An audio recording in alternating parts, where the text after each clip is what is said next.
Melencha would not seem nearly as burdened if she knew.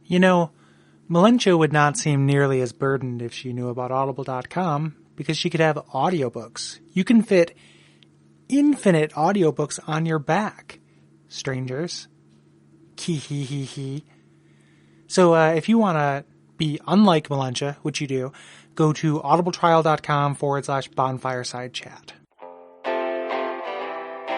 Some of our landings were desperate adventures. We are now prepared to meet the inevitable counterattacks with power and with confidence.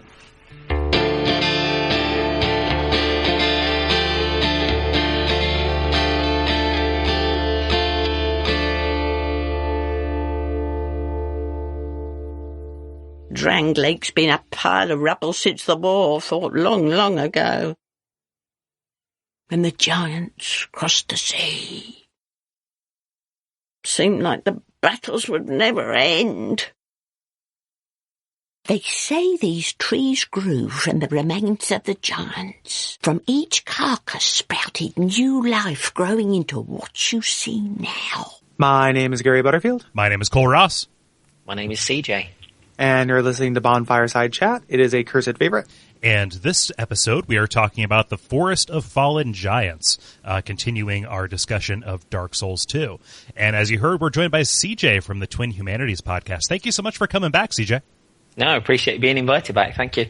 Yeah. Excited. We had a good laugh last time, so yeah, lots to chow into, lots to talk about, and a few giggles. I'm worried that I will not be able to keep up with you. So. Yeah, this is going to be a dour death march because we're talking about war here, fellas. Giants died. There's no time for jokes. Think about it.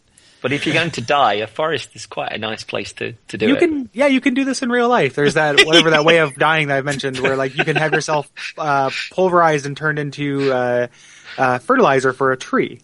Like there are parts of it's true. Like there are parts of Europe where like you die, they kind of grind you up into a freeze dried meal, and then plant a tree. And the tree, instead of cemeteries, they have forest. How beautiful is that? Like. That's like the best idea for what to do with our dead. Oh man, short story idea. Okay, so you're born, and then your placenta is used to plant a tree, and then right next to it, you plant your death tree, and you see how they compare. Oh. This is almost like one of those makeover shows. It'd be like just need montage music. We're like, well, Gary and Diane went off for a lovely meal. We brought in the volunteers and we started doing up the death tree. Oh, look, you're going to die early. Join us next week when we'll be in Nottingham. Goodbye. My favorite part about what you just said is that instead of positing it just as like an art exhibit or something, you posit it as a short story idea where the central conflict of the story is seeing how two trees grew. Yep. Well, no, okay, so I was about to elaborate on that. So say you were born in America and you died as an expatriate in Argentina. Okay? And with you so far. Yep, your birth tree is in America and your death tree is in Argentina. You know, thousands of years pass, and some little Argentinian boy finds the tree and sees that it's remarkable, and boom, he is transported to America, which is a different land. Ooh. And so the idea is these two linked trees teleport. Oh. And with space travel being what it is, that is how wormholes happen. Yeah, we just throw, like, human seed bombs onto other planets. Mm-hmm. Portal 3, sponsored by IKEA. Yeah. Yeah, seed sacks. Yeah. Hey, you see what these two trees can do? Never mind that. Sit on that wardrobe and see if you come out on that table on the hill. Yeah, you just Gaia bomb another planet and boom, it's an interstellar subway system. Done. I remember Warren Ellis telling a story years ago about he went to somewhere like Iceland or Finland and was brought out the local delicacy, and it was essentially a sheep's face. And it was heavily salted and cured because in the olden times the poor were taxed so heavily that all that was left of the sheep, sort of once the lords had their cut, was basically the face and the arse. And the legacy that went with this sheep's face was look the beast in the eye and eat the beast, otherwise the beast will eat you. And essentially, sort of if you didn't do that, you die of hunger. Is it metal? Anyway, Yeah, is it metal? I think that's that is incredibly metal. the most Warren Ellis story that's ever been. Too. that's a very like Warren Ellis thing. Yeah. That happened. It's a great story. The skull you're left with is probably metal, and you can just imagine sort of like a midget headbanging in the corner at the same time, just in a kind of the Beavis and Butthead kind of way, just while you're eating it. It's so rare that I get to eat a face, and every time I do, like I like to appreciate it because it is metal, no matter what the face is. Even the smallest creature, if you're eating its face, that's pretty good. Maybe that affects everything that you eat afterwards. Like somebody offers you an apple, and just like you just grab a mark, and you're like, yeah. I draw a little face on every egg I eat. I used to joke. My ex-wife comes from a part of Illinois where there were some shootings for a while called Rockford, Illinois, and somebody got shot in the face like a week before we were there. And I used to joke, she left her bag in the car and is like, someone's going to draw a face on that window, shoot it, and steal your bag. and she had a lot of hometown pride and took offense at that. Oh. So, I was like, quit shooting people in the face. None of this is going to the appendix. All of it's yeah. Well, it's your edit. So yeah. Well, we had quite a bit to go out for the appendix last time, didn't we? So true. Yeah, that's true. Yeah. Let's go on to the metal thing that is the Forest of Fallen Giants. What did we do previously? Well, previously we jumped into a skeleton tornado and were greeted in limbo by an old lady in red. Then we stumbled into the seaside town of Mint Julep and met a young lady in green who said we could be the new king. Looking up a rocky coast, we spy a cliffside fort and say, might as well. Yeah, which I spent about an hour going to Heide's Tower of Flame instead because I didn't see this. Right. And kind of a real like awesome subversion of the area you're not supposed to go in Dark Souls 1 is down in the graveyard, and in this one the area you are supposed to go is down. And if you kind of go the way that looked obvious to me, the enemies are way too tough. And I think at that point possibly was in the Covenant of Champions or what have you, and just got wrecked by those giants. It's so funny that those two things are next to each other. Yeah. Go fuck yourself. That's really in for a penny, in for a pound, isn't it? I'll make it harder and go down here. In for a pounding. Yeah. So eventually I made it down to the actual area we're going to talk about. Yeah. But, Yeah, no, good. I was going to say, like, so lore-wise, like, what do we know about this place?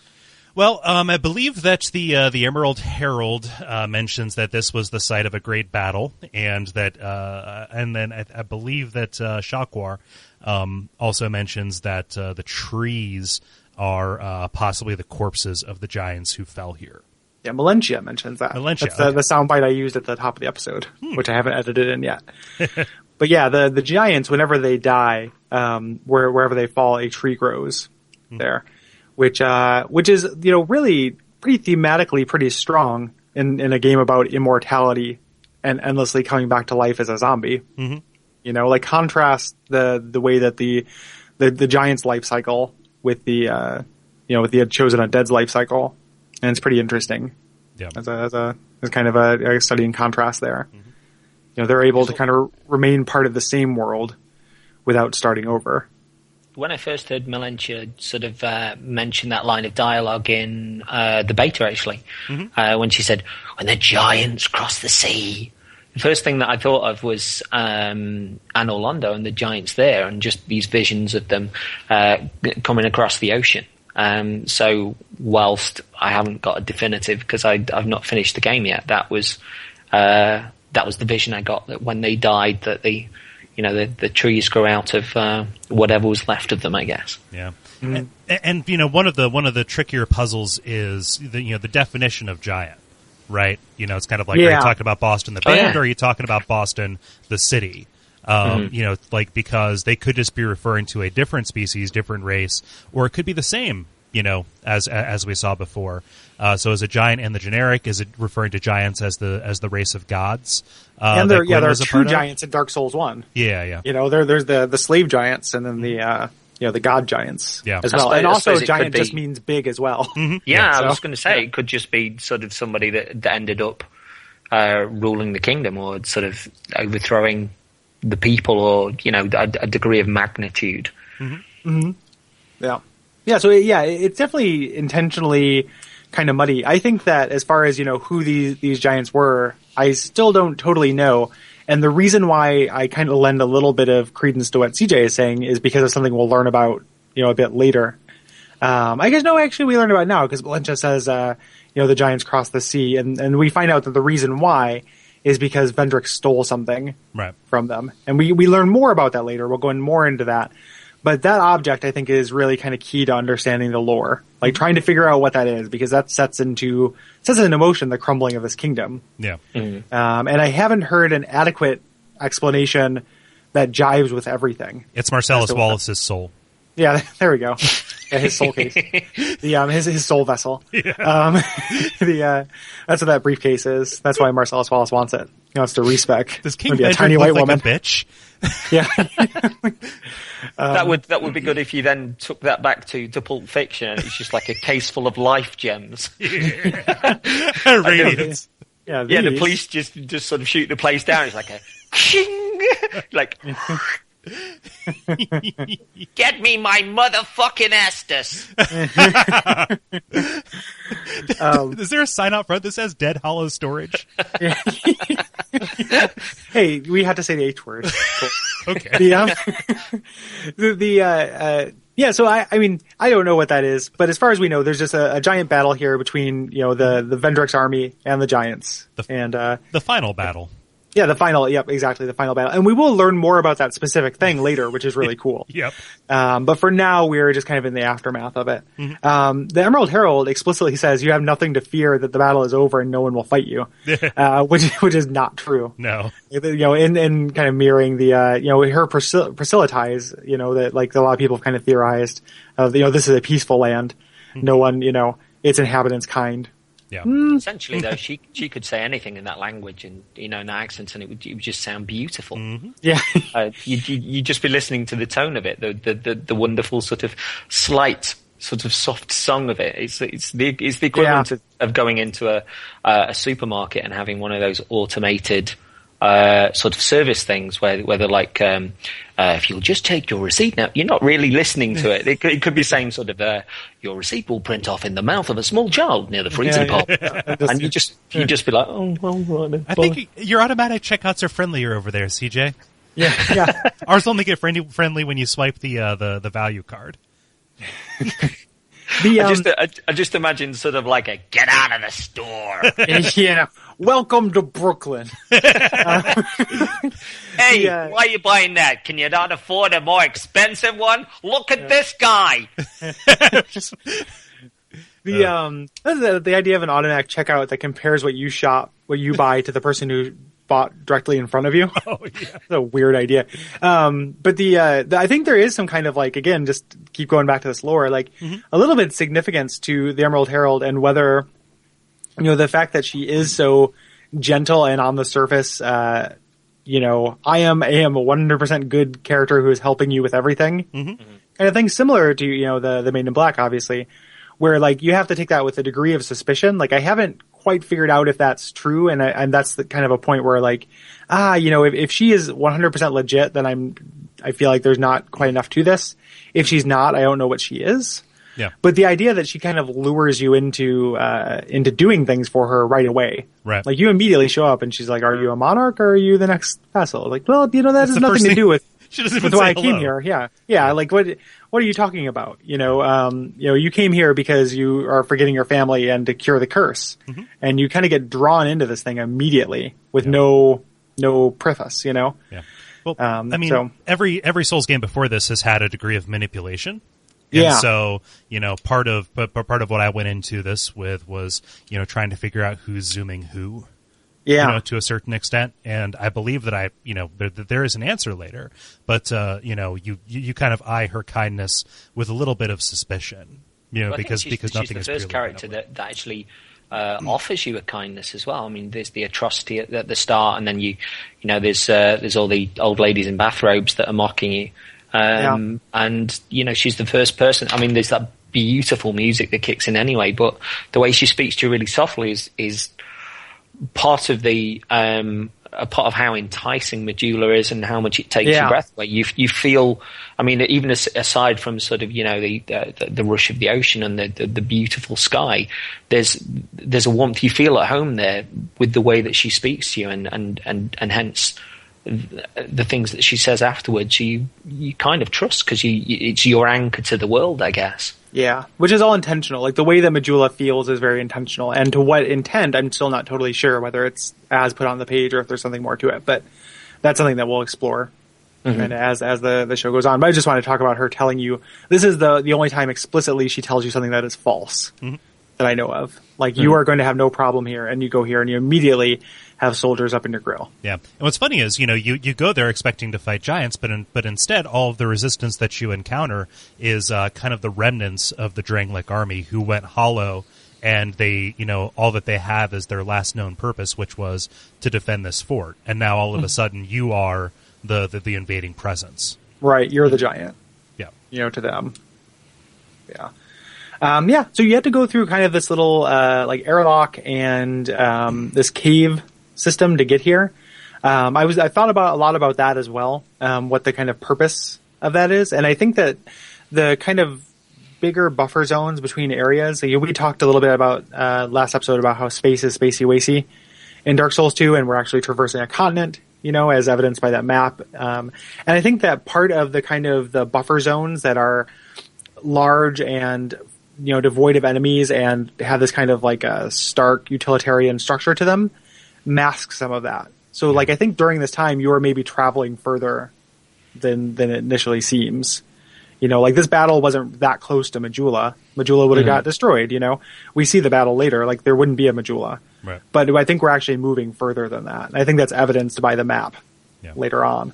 And also, you know, you can see it from the coastline, but it's still miles and miles away, more than you even cover. You get down into this riverbed, and not only does kind of the biome and the geology change pretty drastically, but you're also, you know, like, basically right at the front door after you get to this river. Right. So, yeah. Right. Do you think the Emerald Herald is kind of the anchor to that then? In the same way as the Maiden in Black was, you know, the anchor to the Nexus, if you will, that her standing by the bonfire and her being in Medulla sort of shortens that time zone. She's the person that's there to kind of plug those gaps within those little traversals to draw the time space nearer, I guess. Yeah, maybe. I mean, she definitely seems to draw people towards her, and not just yourself.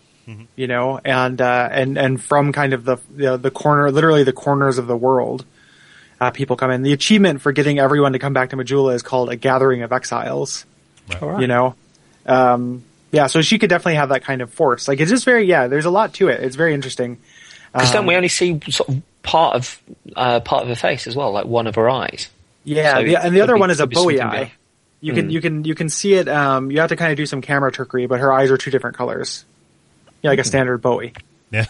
So, or a husky. Yeah. Yeah, standard husky Bowie. Yeah.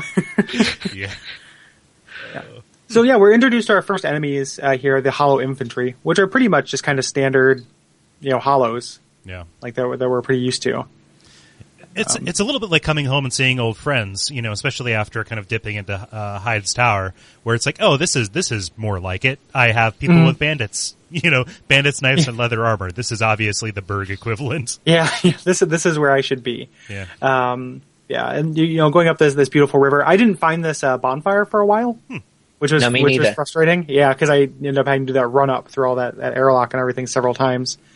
And it's pretty obvious in retrospect, but I just didn't see it.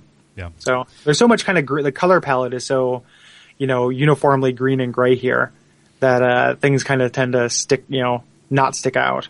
Yeah. I think there's a subtle tutorial as well with the enemies that come towards you as to sort of how to fight somebody with, you know, how to fight one enemy, and then how to fight a couple of them that come at you from there, how to deal with an archer, then you know, be ready to get paranoid that there could be somebody behind you when you're dealing with that archer. So it's a very subtle tutorial without being heavy-handed, without like, here is one person with a knife, Right. fight him, and here is two.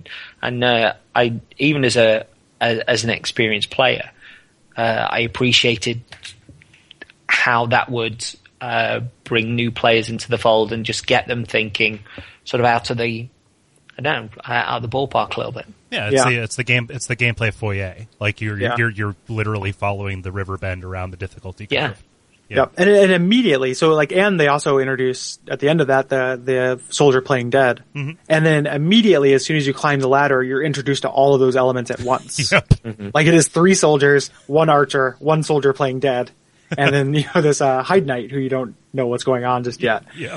But it is you get the little component parts, and then immediately is put together. I love that. It's almost like a look fast as Yeah. they all sort of run towards you and stuff. And it's, Yeah. You climb up directly into the center of them in this awesome arena that is kind of being overtaken by these roots, right? These gigantic trees that are weaving their way in and out of this fortress. It's almost like Izalith, in a way where it's being overtaken by this force. Like, they came here and we vanquished these giants, but even in death, they are kind of like drawing the cracks apart. Yeah. Still kind of fighting it. Yeah. In a way, like they're still fighting the structure of the fortress from beyond the grave. Yeah, it's almost a super textbook cool. Pyrrhic victory, right? Like Yeah. we won, but at what cost? Yeah. Well, and not the least of which because we're all hollow Well, yeah. idiots now. But absolutely. And then you're introduced to your first Heide Knight here. One of 3 that you're going to run into. I love the design on these guys. I think they look really, really cool, and I love the kind of the stillness and the fact that they're non-aggressive. Like, give me a non-aggressive enemy. Like, I'm always excited about that. Like an optional fight like that, like a Big Daddy or something like that. I started treating it like an NPC. Like I walked up to him and was like, okay, so why can't I activate this? And then when I was one of the guy who was playing dead got up, and I went to lock onto him and locked onto the guy sitting down, and I was like, oh shit. Yep. Because I immediately, anyone who's not moving tends to be a good guy. Yeah. Or at least not a good guy, but a non-aggressive enemy. But Right. these guys are kind of the exception to that. Yeah, and they're pretty tough, but taking them down almost always gets you a weapon that's overpowered for the area. Specifically, with this guy, you get the Heide short sword, or just the Heide sword, which has a different moveset, but also is imbued with lightning damage. And it has very good scaling compared to other swords that you would have access to at this point. So, like, taking him down if you're a melee build is incredibly wise. Yeah. And they fight, or go ahead. No, I was going to say, with regards to subtle tutorials, I love the way that his sort of fighting style wasn't obvious. You got that brilliant standing there and pausing and then throwing into the massive sword swipe, and then sometimes he leads in with 2, sometimes he leads in with 3. And on the character I first played with, I hadn't got a shield at this point, so I was like, Yeah. Yeah, I was going to say that it reminds me, he does fight, it's not quite as standard and kind of rhythmic as the Black Knights, these are the closest thing, to the equivalent. And it reminds me a little bit of, like, the way he kind of throws his weight reminded me of Artorias. I'm not in any way that I think there's a lore significance, but just the way that he's kind of off balance and a little bit kind of tilted to one side, and kind of tricky in that way. Yeah. And it's like a melee fight with this guy is kind of tough at this point. Like if you're a caster, it's no problem. Right. But a melee fight is fairly tricky. Yeah, but it's like definitely doable. He's like a Pixies song. You never know what the next bar's gonna bring. Yep. Just a little bit. I like how their helmets kind of look like Solaire's. They kind of have the bucket helmet to a degree. Or like he's an agent of AIM. Like AIM from the comics. Yeah. He looks like an AIM agent. I could never sort of quite figure out when I first saw him if he was sort of his body language against that tree was sort of a quiet strength or an emo teen pondering a breakup.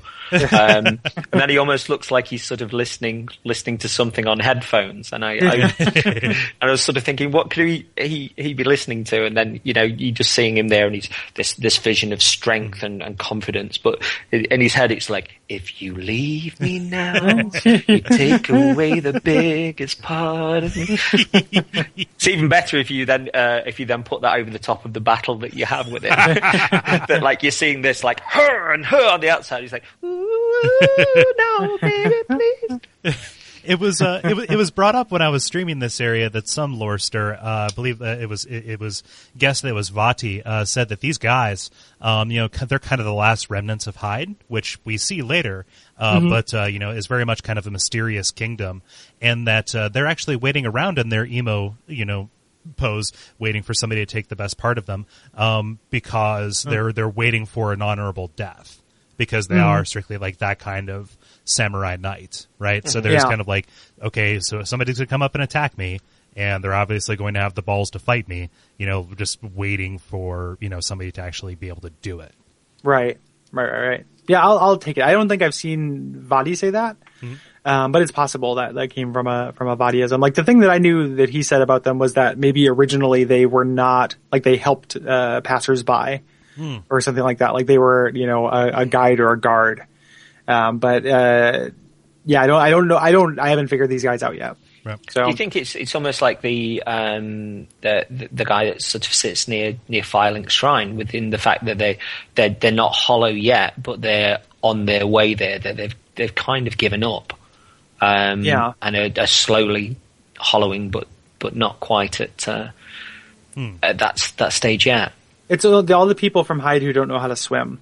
Like, if you don't know how to swim, you turn into one of these knights. Yeah. Well, he is kind of wearing his disco jeans, and maybe somebody's pointed that out to him. That's funny.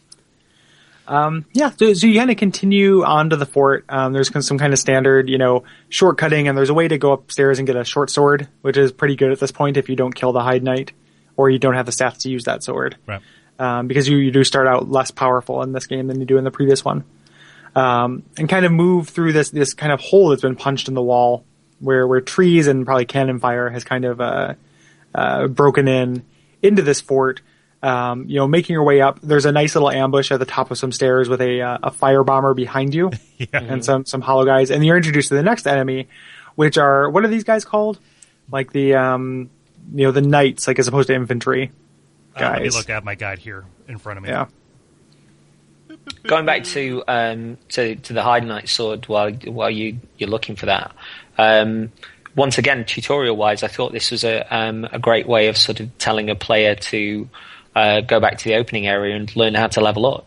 Because if you've got this sword that you can't use and you go back to the opening area, you're then looking up how to use it. And when you come back, you're stronger.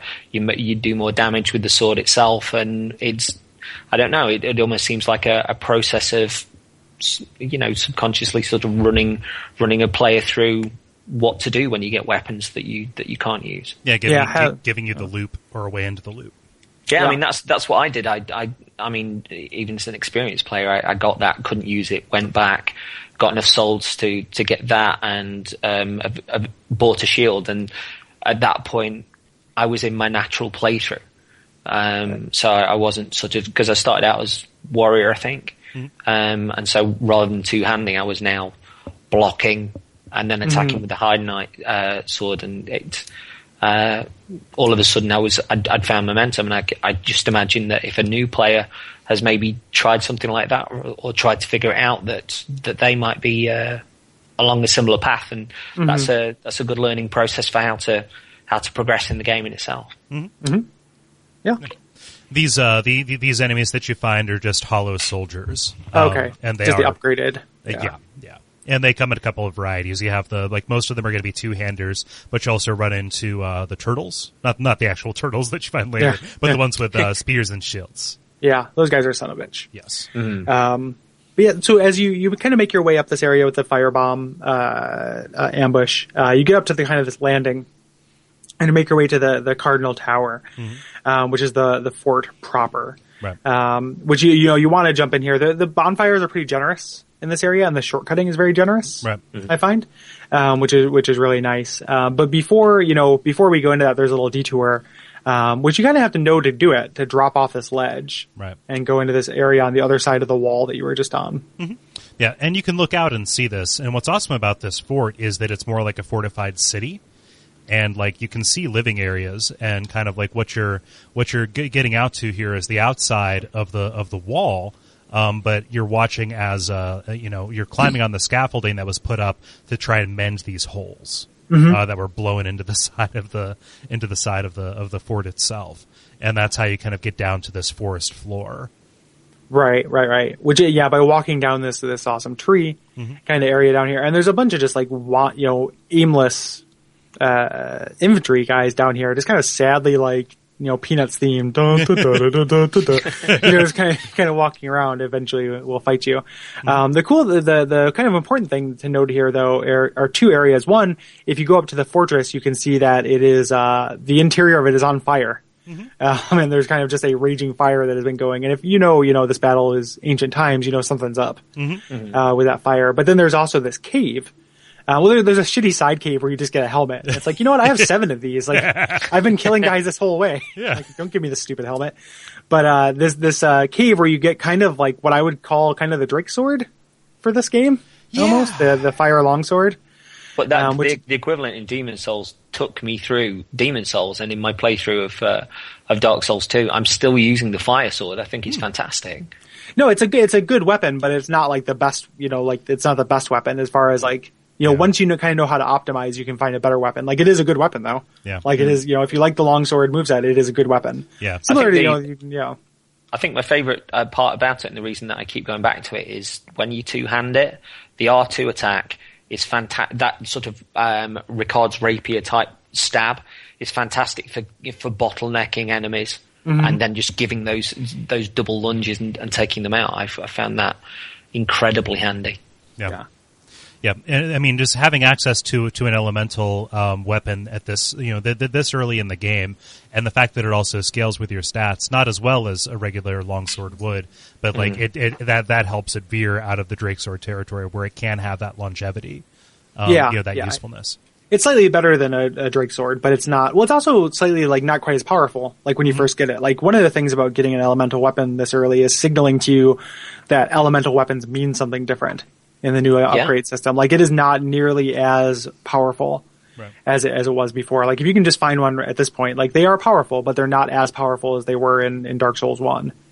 Around this area where you've got all that scaffolding, there seems to be an item on a piece of scaffolding far above that, and I've not managed to find out how you get onto there. You can get it later. Oh, like you're not there yet. So you will revisit this area. Yeah. So sorry if you consider that to be a spoiler. Don't beat yourself up trying to jump to it or anything though. Right. No, I was just looking around and sort of wandering to different areas, just sort of trying to look off ledges and sort of figure out where I could go and where I hadn't and what I hadn't missed. But one thing that I do really like about the point where you get just above here is that everything's. I felt as lost as I was in the Bolitarian Palace.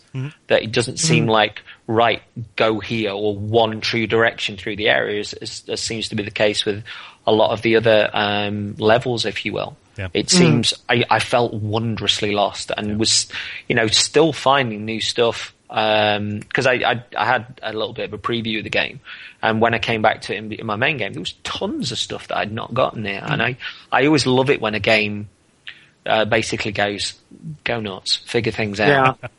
Well, to that point, what this area is also telling you is, that there are completely optional places in a bunch of these in a bunch of these levels or zones or whatever you're going to call them. So I didn't initially see the bonfire down from the Cardinal's Tower by Malentia, and this was the only obvious way forward to me, actually, because I saw the sign. I was like, oh, here's this big gigantic thing, and I spent not a non-trivial amount of time down here trying to think, okay, there's got to be something I'm not seeing. There must be some geometry that I'm not recognizing I can climb over at this point. Same. Yeah, so I thought like, oh, this is leading me down into a blind alley, and I thought that I was going to have to get back there with that flame salamander, but totally not the case. Yeah, and God help you if you try.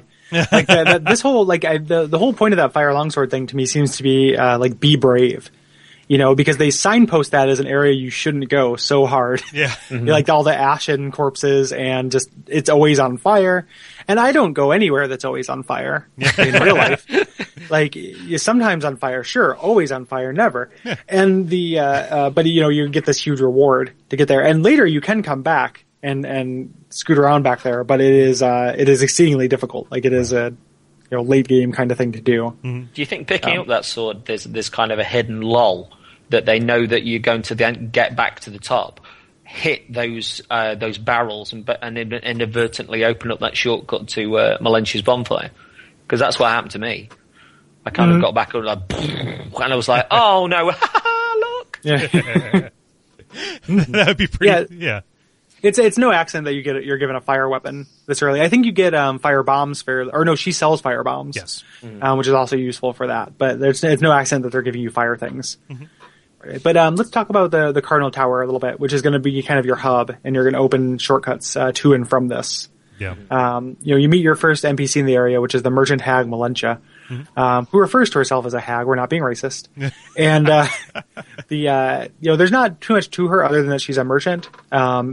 She talks about how when the war came along, she decided to keep all of her possessions on her back because she lost a lot. So you get a little bit of the idea of like the human cost to this thing. Like there were citizens here, not just soldiers, and it was rough on them.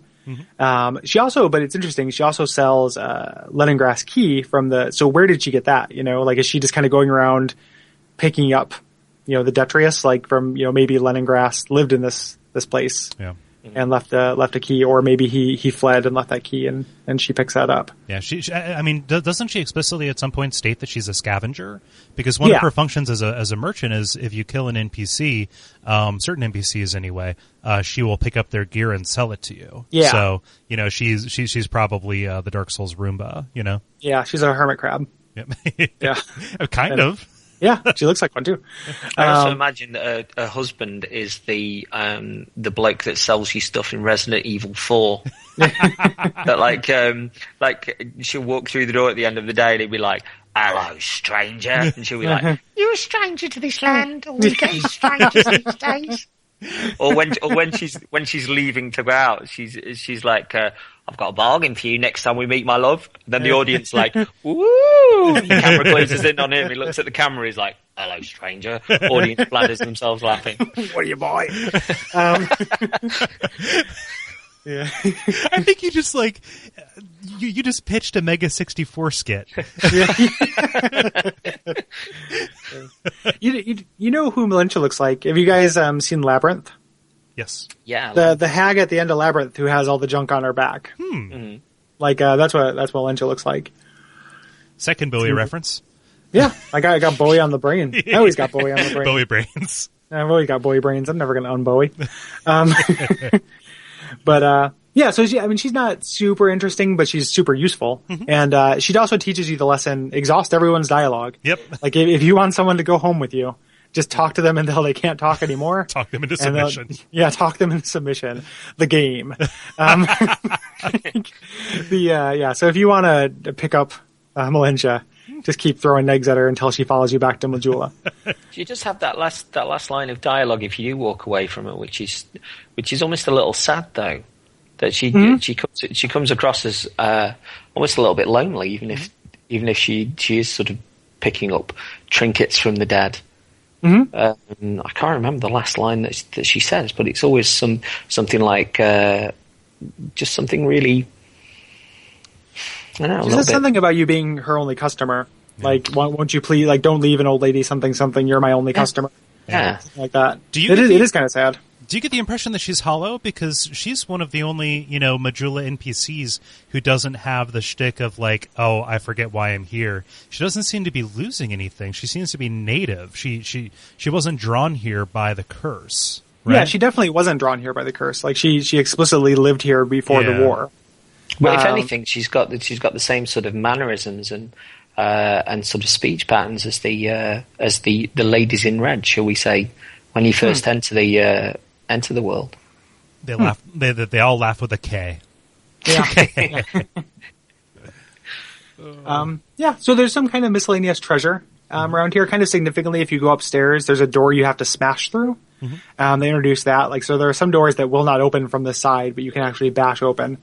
So you should try that. Like that with the secret doors, they're trying to show you the new ways they're going to hide secrets. Right. But the big thing you can do is you can kind of, before you do the speedrun trick, by firebombing that wall from the inside, you head down the stairs there to this like awesome hellscape where you look down and see salamanders in this little salamanders playground, shooting fire back and forth and just hanging out in some flames, and some soldiers playing dead there. Yeah. I only realised that you could drop down and fight those yesterday when I was going around, and somebody left a message on the floor saying something like drop down, but you might need something, and I was like, what? And it was right before that kind of little pile of rubbish. And I'm sure I'd tried to drop down with a cat's ring previously, and had just died from the fall. So I was like, I believe you can do a plunging attack on them, and that negates some of the fall damage. Mm-hmm. So that's a way to sequence break down there. Although I can't recall if there are any like items that are worth that risk down there. Whatever risk there is. There's the hawk ring. Yeah. So if you're an archer, that's kind of worth it. And there's some good Titanite and some good souls, but I think those enemies are amongst the hardest in the game. Yeah. Well, really lore significant shield too. You get the Rebel's Great Shield. Mm-hmm. So you learn about, I can't remember the name of the Rebel guy right now, but he was, Vendrick's left hand along with, Velstadt, who you meet later. There's the thing with the salamanders that I killed the first one from the top with arrows, got down to the second one and again sort of plunged him with arrows from distance.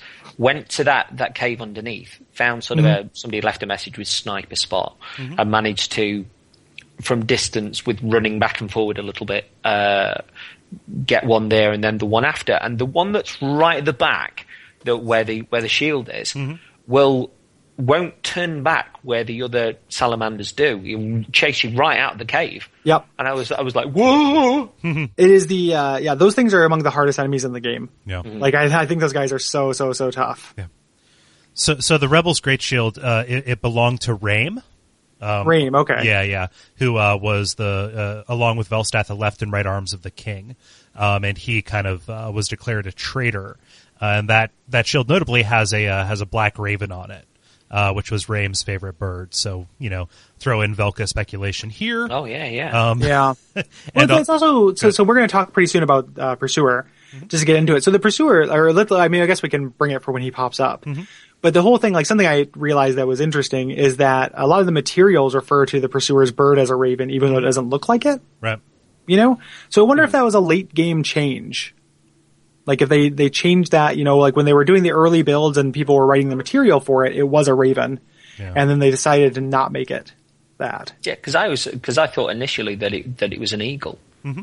Yeah, that's definitely what it looks like. Yeah, but there's so many other like kind of raven parallels that it bothers me that it is an eagle. Like I don't like that. I wish it was a raven and it was more interesting and fits with my cosmology better. Your preconceptions. Do you think that would make it a bit too much of a nod towards Dark Souls too early? Because the place where I went, oh my god, with regards to Dark Souls 2 and the connection to the original game was quite a way through my playthrough, but it was so significant because there'd been that degree of build up, and if I'd have gotten to the top of the Pursuer had been dropped by a massive raven, my thought wouldn't have been, what the fuck are you? Which was my initial one. It would have been sort of a little bit, you're playing that card that early? So I'm wondering if that's what crossed their mind. It still reminded me of the Raven, even without it, having some kind of differences. And then the business with the nest that happens afterwards is immediately evocative. So it's still played that card for me. It just kind of smudged one of the details in a way that like seems to fit less. Mm-hmm. I don't know. I'm not trying to say, it definitely is that, but that's still what it feels like to me. Kole, you have a note here that's interesting, like the fire salamanders being here. And you have a thing about it being kind of lore significance. It definitely, so the key to get into that area the legit way you actually get from the Iron Keep. Mm-hmm. Like it is there. So there's definitely some kind of connection here.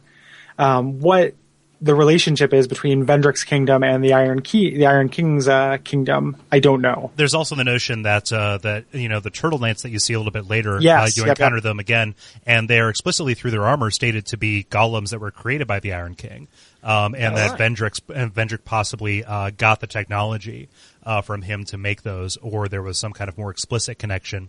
And it's also possible that both of them dug too deep and are drawing from the same well. So there are like 3 possibilities there. Yeah. Because isn't there a connection with regards to the metals that are used to create a lot of the weapons? Like Geist steel? Yeah, it seems to. One of them seems to be a vague suggestion of the same sort of metal that made up Artorias' shield and sword, and I'm wondering if that's got a connection to this sort of, this lost technology and the hidden aspect. Plus, you've got the big knights sort of wandering around in Heide's Tower of Flames and stuff, and that there doesn't appear to be much in them other than empty husks. Yeah. So, you make your way up through this kind of, there's this little housing scaffolding district with trees and everything. If you as opposed to going up to the top now, if you can see this little cave wall, you should jump down onto the house and make your way into this cave and meet, Kale here. Who is, there's that little trap right before Kale. Yeah. Where you're walking up to him and just a boulder comes, like a perfectly round Temple of Doom boulder comes down. Did Kale drop that on you? Where is that from? I don't know. It's so weird. But you go up there and you meet Kale, who's kind of an interesting, NPC. Yeah. So he's from Mira, the same place that, Lucatil and several other people are from. I think that Mira possibly has the most representation, of all the NPCs.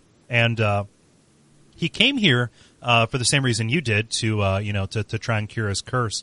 But kind of one of the effects of hollowing that we see, a couple times is A, memory loss, but B, kind of reverting to an obsession a little bit.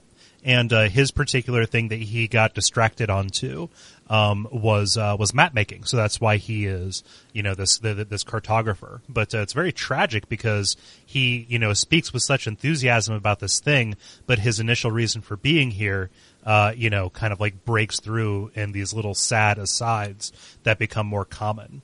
Yeah. Do you think the reason for his enthusiasm for the cartography is because of the map that he found at the bottom of his sort of place in Medulla? He's explicitly kind of obsessed with that map, but he was into maps before that. He talks about how he's squatting in the mansion and he found that map in the basement, but before that he was a cartographer as well. Oh, right, okay. Yeah, I believe that's correct. Cole, does that jibe with your memory, or is that?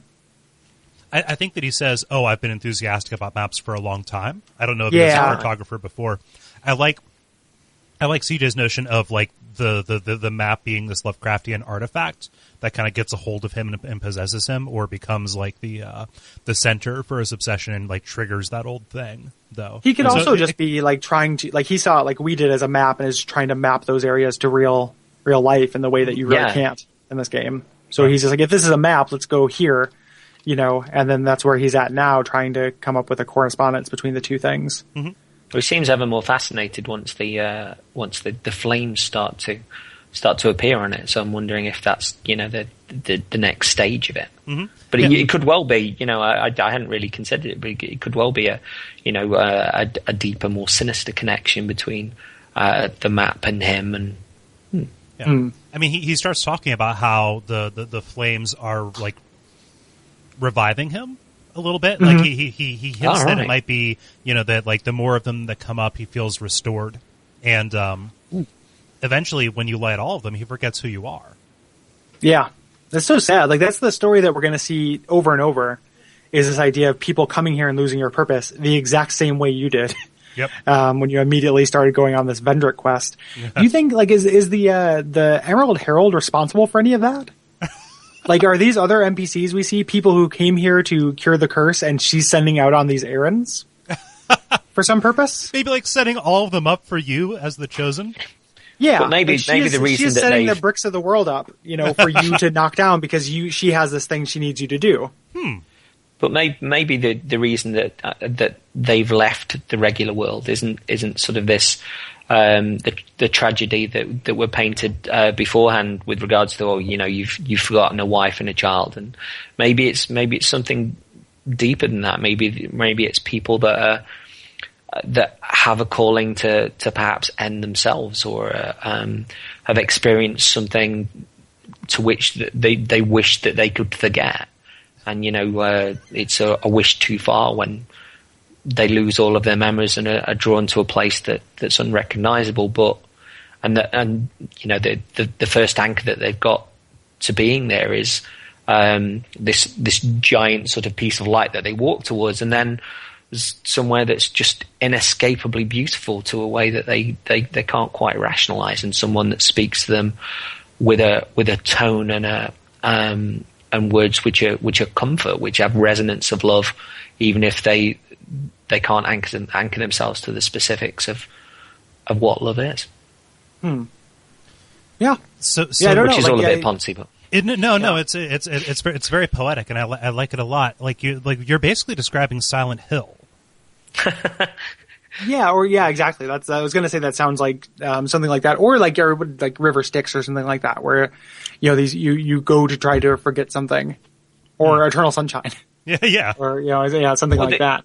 It's the contrast between sort of the Souls games and survival horror or traditional survival horror have been made a number of times as well. Within the fact that it's genuine scares, and it can be unsettling moments that are there, rather than the big budget 360 degree look at the CGI thing that we've made, look at it, no, just throw it at me. And so, yeah, I mean, I feel a deeper connection towards Dark Souls 2 after rationalizing that it might be something that deep, or that somber, or that dark that's led you there. Not just I've forgotten the people that I love. That it's a wish to want to forget that world, and that's what's drawn you onwards. Be careful what you wish for. Once. Yeah, maybe. Yeah. So after you kind of make your way with Kale, he'll make his way back to Majula, and we'll probably start doing like a meanwhile back in Majula kind of section to deal with NPCs as they come up back there. But for now, we're going to go up to the top of this rampart, and there's a really cool little optional thing here. Where if you go up to this little area, there's a guy throwing fire bombs at you, and if you're a melee fighter, you don't want that, so you go up there to try to stop him. And what happens? But a boss shows up early. Pursuer pops up. So I didn't know that this happened until I was on my stream for this playthrough. I was like, "What the fuck?" Oh, that's great. I'd be surprised if there was anybody that didn't go, "Whoa, Mount my death." Yeah, this guy's bad news. He's floating. He's hovering. He's got red eyes. Oh no! You see, this is what America needs to do if they're interested in taking over any foreign country. It's like you don't send forces in there. You don't go in with the illusion of taking oil. You get a giant eagle, and you essentially drop a Cylon in there. That's why they changed it into an eagle, because it's a huge metaphor for American colonialism. America, fuck yeah. Yeah. I have, if you beat the Pursuer now, which is difficult, you get nothing extra. It's just you get an extra Pursuer fight, which is disappointing. Like, I thought you would get something super cool for doing this challenging thing. It takes exactly 30 magic missiles to kill him. So if you started as a sorcerer, you can kill him. Right. Which person in their right mind, though, stands and fights and doesn't just run? Yeah, or it doesn't just die. Yeah. Immediately, because you don't have. So either or is fine, though. Like, it's kind of interesting that you can just run away from him, and he's like, "All right, I got your number," and moves on. So we'll talk about him in a little bit. But if you kind of continue on, there's that shortcut we alluded to with the flaming barrels in front of the wall, which I really love. Like, that is a great shortcut. Yeah. Because if you have the fire sword at this point, you're attacking barrels because, there might be epic loot in them, and that's what you do because video games, and because it's fun. It's going to blow up, or if the fire bombs catch them, or if you're a speedrunner, you can do it from the other side of the wall with a fire bomb, which is difficult to do. I never found the place to do that. Like the exact spot you should hit. But that blew my mind, pun intended, when I saw that, because there is destructible terrain in this game, and it's not obnoxious or overbearing with how it peppers it through. But just the fact that there is this non-obvious shortcut that just kind of happens, and you could totally miss. Yeah, and it's so useful from the other side, though. Yeah. Oh yeah, but even then you can miss it though. if you if you, let's say you're not using a fire weapon, or if the fire bombs just don't happen to hit it. Right. Or you don't know about it, it's pretty easy to miss. But yeah, super, super useful. Yeah.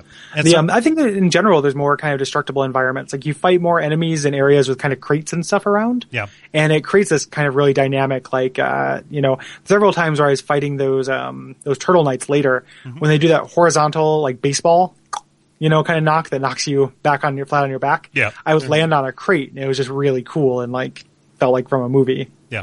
Yeah. They also plow through columns when that happens too. Yeah, which is just really I love that stuff. Like it's not obnoxious. It's not like, oh, it's Red Faction 2, infinite destructible environments. Like it is just, it feels really good in the world. Like just adds a sense of weight to everything that's happening. Yeah. It's neat, and this is a very trivial note, but like if you look at this wall, knowing that it can be destroyed rather, you actually see that it's been patched over. Like it is of a different texture. It's almost like a concrete rather than masonry. So that was kind of interesting coming back through it the second time. It's like, oh, like if I was more observant or if I knew what to look for, I could totally see that this would be like a different, like a point of interest, I suppose. Mm-hmm. Yeah. Yep. Yeah. So you head downstairs after saving and leveling up and everything, and you're in this kind of you can go 3 different ways, all of which present difficulties.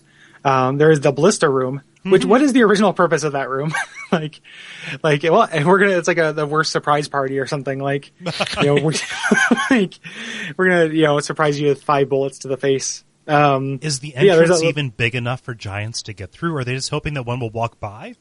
Yeah, exactly. One of them will peek his head in and look for his keys or something and just get an eye full of a dart.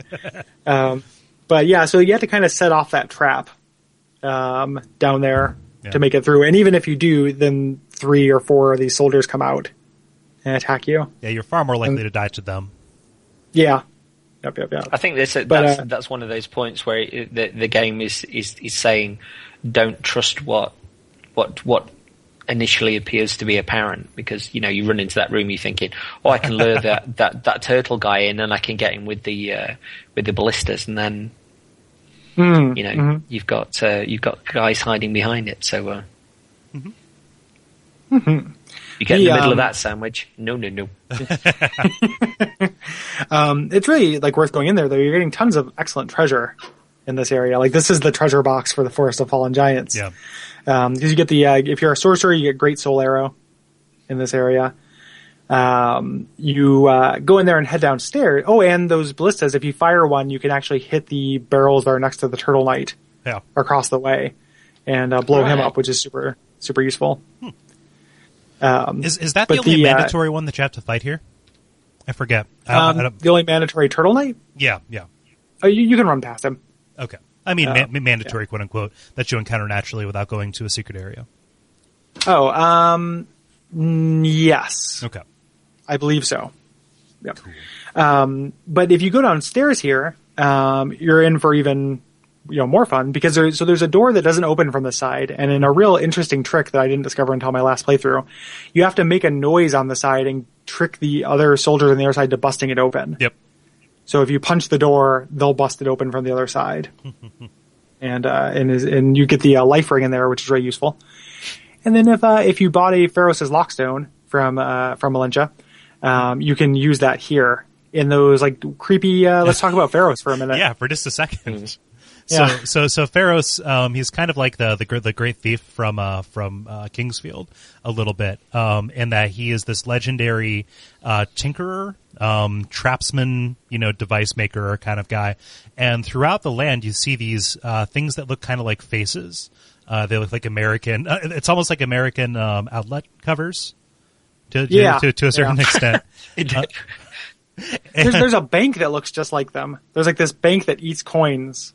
Like it's a big rubber face, and if you put a coin in its mouth, it starts chewing on the coin. It's like this novelty item. It's really creepy. That looks a lot like the Pharos faceplates. Yeah, it's tiny mouth and 2 blank eyes.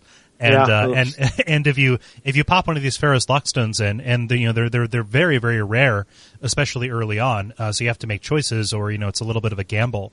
It's kind of like a more restricted version of the lockpicks from BioShock Infinite. A little bit. Yeah. So there's a tremendous risk reward on this, because opening this up now means you can't do something later, although it's very much in your interest to do this one. Yeah, for the beginning of the game, I feel like most of them are worth it. And then eventually none of them are worth it. So the Pharos is really interesting, though, because he's responsible for so much.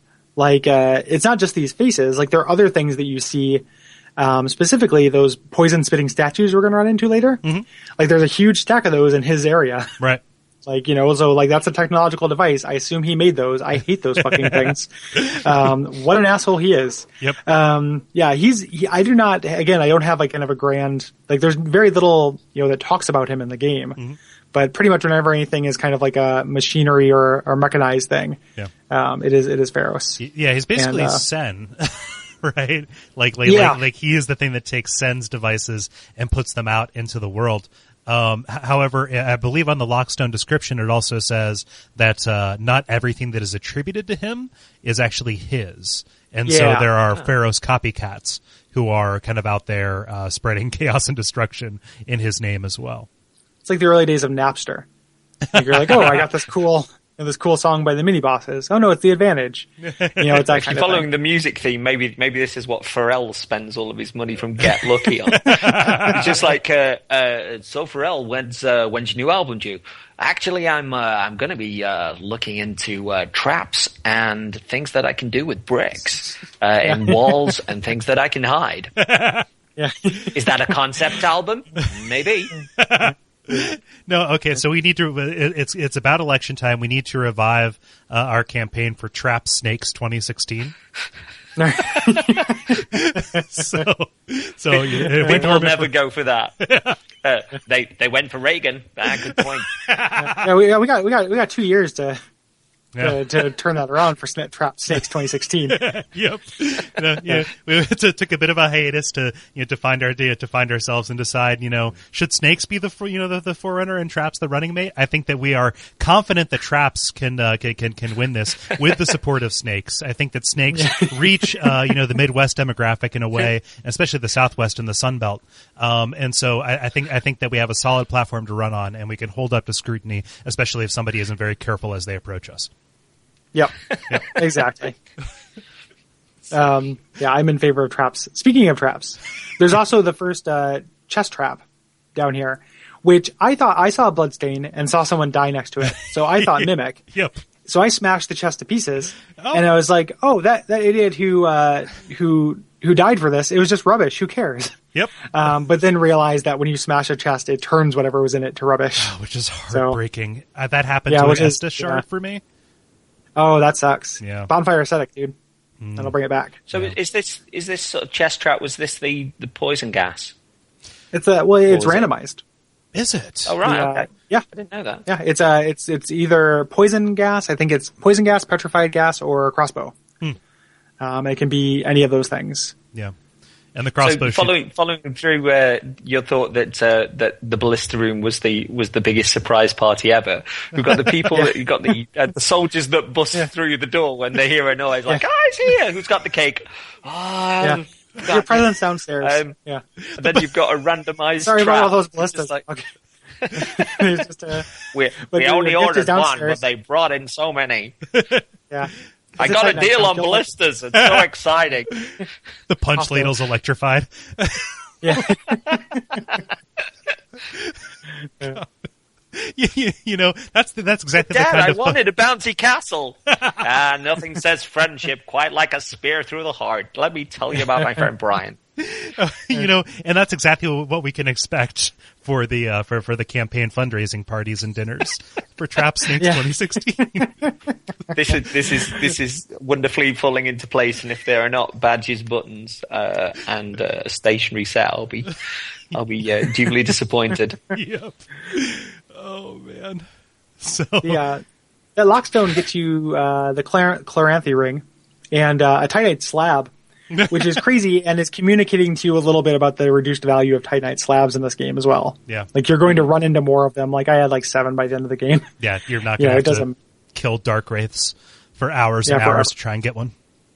Yeah. I mean, at the point I'm at now, I've got loads of Titanite shards. I've got quite a few Titanite slabs, but it's the large Titanite shards which seem to be in short supply. And the chunks. You're actually you're doing good though, because the person you ran into in the poison area, the shard merchant or what have you, eventually she'll hook you up. So. All right, cool. Yeah. Now again, I don't know if you consider that kind of thing a spoiler, but I'm just trying to ease your worry. Yeah. Thank you. So let's talk about Pate. Yeah. Upstairs, mild mannered Pate, voiced by Peter Serafinowicz, who I have sent a couple impotent Twitter bombs at. It's Peter Serafinowicz. You love Dark Souls. Come on our show. Which would just be incredible, but I don't think it will happen. But I think I tried that for 20 Humanities as well. It's like, listen to the new episode. It's got something funny on it, comedy man. Yeah, I love Shaun of the Dead. I love Look Around You. Yeah. Oh, he was in Look Around. I guess I never realized how prolific this guy was. Wow. Like there were articles about how a celebrity loved Dark Souls and got to be a voice, but I didn't realize. I'm looking at this. Holy shit. Yeah. Huh. Yeah, Peter Serafinowicz is the real deal. I've seen him do stand-up, and it's excellent. Wow. Like, he's very funny, yeah. He's on Children's Hospital? He did a few of the voices in Lego City Undercover as well, which is bizarrely is an all British cast, which is considering the voices that are in there is a little bit crazy because there are lots of US voices and stuff. But yeah, he's a supremely talented guy. Mm-hmm. Wow. I'm a big fan. I'm a big fan of his work here as well. Yeah, no. Pate is a wonderful character because we spent a lot of time, in the lead up to this thinking, okay, who's the not Laurentius, what's his name? Patches. I'm forgetting. Yeah, who will be the Patches, or who will be the Yurt. The Yurt, yes. The Silent Chief. Yes. Yeah. Like who's going to be the guy who's going to betray you? And Pate, they're almost explicitly setting him up to be a son of a bitch.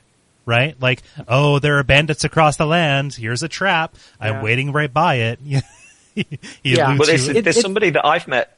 Somebody that I met in my game not long ago who was basically stating that Pate was an arsehole and that he was going to kill him. And at this point, I'm not sure about Pate. And I think Peter Serafinowicz was saying that he didn't want to specifically know beyond the dialogue that he was using as to whether he was a good guy or a bad guy. Mm-hmm. It's a joke. Yeah. Like the whole thing, it is FromSoft playing a joke on you. Mm-hmm. Like, this is the guy who gives you the white soapstone. Mm-hmm. Like, he's in the Solaire role in a way. Yeah. Like, he helps you out in battles and making you instantly distrust him based on things that happen in totally different games. Yep. Like, it is FromSoft being an asshole. Mm-hmm.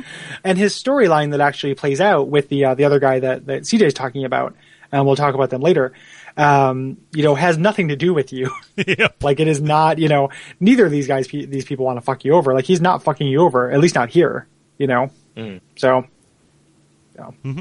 I just wonder what kind of name is Pate. I mean, how many names did his parents have to go through to settle on Pate? Be like, well, Kale was already taken by the food and the cartographer, so. Yeah. Imagine these folks, they'd be like, Dogfish, no, that's too hip-hop. It's supposed to be no, pate. too Swedish. Hot Wheels, too exotic. How about Pate? What does Pate mean? To Pate, to brush your teeth upside down, eh? The back teeth and then the front, like a rebel without a cause. Or like Steve McQueen. Exactly like Steve McQueen. Everyone's named after a food like Brave Fencer Massage. So it's or kale, Dragon Ball Z. Yeah, exactly. Yeah. Also, I am fish pastei. Yeah. And also Pate is an archaic word for somebody's head, too. Yeah, that's true. Yeah. And he's bald. So yeah, makes a sense. Yeah. But or at least he is in the concept art book. So he definitely is the Solaire role too, because they go out of their way to talk about how his equipment is not at all special. Mm-hmm. Right? Yep, exactly. It's not always advisable to stand out if you have something to hide. Wink, wink, wink. How is his spear telling you that? Like, he's a perfectly nice guy. Yeah. You're trying to troll me from. Well, I mean, like he could be running from something, but he it might have been a bum rap. He might have been a patsy. Yeah. Yep. Yeah. And it's funny too, because he's not. It seems like he's lying when he says there's treasure in this area, but it's too dangerous because at first it seems like there's like, I don't know, you find like a radiant life gem or something, but there is treasure. It's just behind a secret wall. Yeah. There's a staff, a magic casting staff. So if you're not a sorcerer, like it's probably not worth it, but there is treasure down here. He's not lying about anything. Right. So his body language is almost that of the crestfallen, though, isn't it? Mm-hmm. He's sitting there, sort of in a very sort of relaxed but downbeat stance, which ties into the tone of his voice, really. Mm-hmm. Yep. There's a degree of sinister there, but nothing any more than crestfallen had. Yeah, it's a chill bro. Right. Yeah. I like Pate. Team Pate. Yeah. Pate, trap, snakes. If you can Pate is Secretary of State. Yeah, Secretary of Pate. Wait. If you you can head towards the turtle night, as we mentioned, but if you make a little detour to the right, you find your first explicit giant corpse. Mm-hmm. I like to think that a lot of these other trees are also giant corpses, right? And these are somehow different. And I actually, they are different because you have an examination prompt when you actually get to them, right? But yeah, it's really a haunting image. Like it looked like I thought this thing was going to attack me or come to life or something. Like I really like how these things look. Very much so. There's almost like crucifixion imagery to them, with the way that their arms are drawn out. Yeah, it's very grim. Yeah. And then you fight the old turtle knight, which I love that they continued the berserk thing of having animal knights in this game. Like there are several of them, and that's such a cool thing. They're not explicitly called turtle knights though. They're old iron knights, right? Yeah. They're old ironclad. Yep. I think is what they're called. Old ironclads. They're definitely not explicitly called that, but they have turtle shells. Okay. So I'm going to call them turtle knights. Okay. I didn't know if you were implying that they were explicitly the great turtle knight, inspiration battalion. Oh yeah. No. Like, and none of the other animal knights you run into have the animal in their name. It's just the idea of taking like animalistic, design elements for your armor. Is really cool. I just like that their attack pattern. Well, their design isn't just right. This looks cool. The fact that they do that sort of fall back and use the sort of turtle shell, if you will, as sort of one of the most devastating attacks. I think is fantastic. Yeah, and they have also two ways. It could be the rucksack that Malentia's looking for. He just opens that up and there's a sleeping bag, there's a flask. There were Ninja Turtles toys that you could open up their shells and find all their weapons and stuff. All their gruesome to me even as a kid. Yeah, find all their turtle treasures. They have two ways they explicitly play on your instincts. One is that backstab thing. So if you're fishing for backstabs, they will fall on you. Mm-hmm. The other is they raise their hammer up and you go to dodge as if they're going to immediately take it down, but then they run at you. Yep. And they'll keep running at you until. That's amazing. Yeah. So they are set there specifically to counter your instincts from playing Dark Souls 1. Like these are great enemies. Like these are really well designed enemies. Yeah. It's just so funny how they do that. They depend on you having this tendency, and then they set about getting you to shed that attachment to those previous patterns. Yeah. It's a lot like the special infected they designed for Left 4 Dead 2. Left 4 Dead 1, you play that and all that, you get a certain kind of verb set to deal with all those, and then the three things they introduced were all specifically to counter those things. Yeah. Yeah, but you pass through them and you get to kind of one of my favorite scenes / set pieces in the game. You're in the blown apart side of this fort that is overlooking the sea, and you have this gigantic sword sticking directly into the side of the building. Yeah. Yeah, like from a visual standpoint, holy shit. Well, I remember when we first saw that in the trailer, they threw one of those the axe throwing dwarves on there in one of the trailers, and I think that it was me and you were talking about just like, well, I don't know what that is, but whatever that thing is, I want to fight it. Yeah. Like whatever's holding that sword. But it never quite happens. Didn't the person on that playthrough catch the axe as well? You can parry it. No, I thought in the original showing, because somebody went, "Oh my god, he caught that axe." And I thought he parried it. I might be wrong though. No, no, you probably not. But don't know. I remember somebody mentioning it at the time and just going, "Did he catch that?" So it would be, that would be really cool if somebody could fling something at you and you could, let's say, if you got a hand free, essentially, that you could grab it. This is and mine. it would go straight into your inventory. Yeah, but this statue belongs to, or sorry, this sword belongs to a statue. So you never fight anything of that scale, which is a little bit disappointing. Yeah. But it's still definitely neat. And I like to think of this just as kind of being, since this was by the sea, this was facing outwards towards this giant nation, whatever it was. Like, they just have this gigantic war statue, like, bring it. Yeah. Bring it, people. But then is now just kind of crumbled into dust. Right. And it looked, you are right. It looks awesome. Like, getting to the hand part of that statue, the hilt, and just looking out over the sea is just like incredible. Yeah. Like, it feels massive as well, doesn't it? It's one of those that really throws your attention out into the distance rather than it be just being tight corridors and a background or a landscape beyond that. Yeah, and it's getting into like symbolism or semiotics or some bullshit. Like how it's invasion, right? Like like here is the very side of this thing being pierced by this. It's phallic imagery. All sex is assault. No, right. No, but it's it is very symbolically powerful. Well, at the very least, it is, as far as like it being something that they created that pointed outwards and is now pointing inwards. Like, because they brought it upon themselves. This war. Yeah. Vendor. What do you think the reasoning is for the design and for that kind of degree of bombast? Is it maybe that that there were tales that there were giants across the other side of the ocean, and that if they built a facade, if you will, which showed which displayed something bigger than the giants themselves, that they may turn back and be more cautious, that there was something that could over the top of the ocean that was staring back at them and made them feel tiny. My question about that would be whether or not this fort predates the conflict with the giants, right? Because that is implied to be relatively, a recent thing in this history. Whereas the fact that the fort, kind of extends down below into this, I get the sense that it, like everything is a remnant of another kingdom here, that might also be the case. But that doesn't mean that they, didn't build the statue more recently. I mean, you see the kind of the sister statue alongside this when you're up on the top, the top ramparts. So it very well could have been a display of hubris, like you're saying. I like to think that the statue didn't come up. Like, the statue seems older than that. Like, the war with the giants seems to have like a relatively quick turnaround. Like they crossed the sea back after, and Vendrick didn't know about the giants beforehand.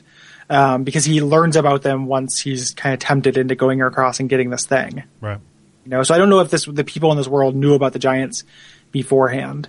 I think he learns about them after he goes and steals from them. If I remember, like, the chronology. Right. Yeah, it's very cool, though. Yeah. It looks really good. And you kind of move through this place. You unlock your last shortcut, which is super merciful. Takes you more or less directly to the boss. Right.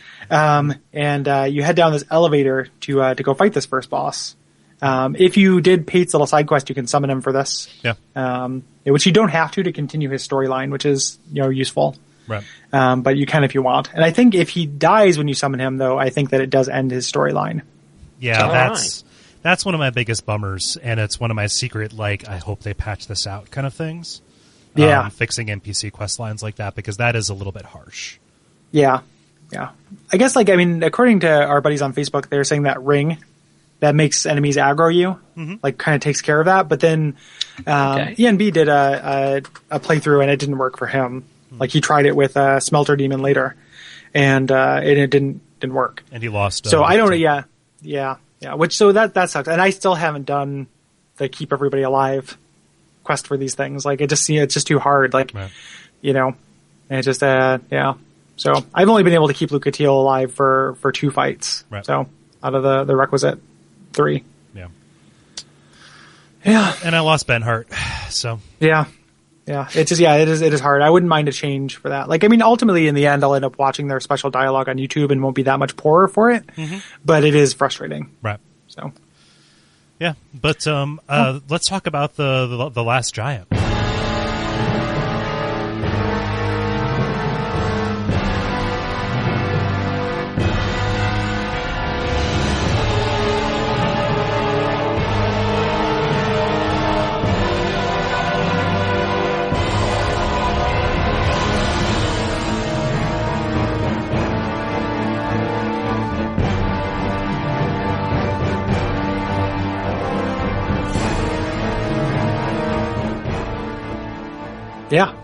Yeah. This intro is so good. Is it metal? Like it is fucking metal. Like that red filter that comes on, it reminds me of Kill Bill when she sees somebody she wants to kill, and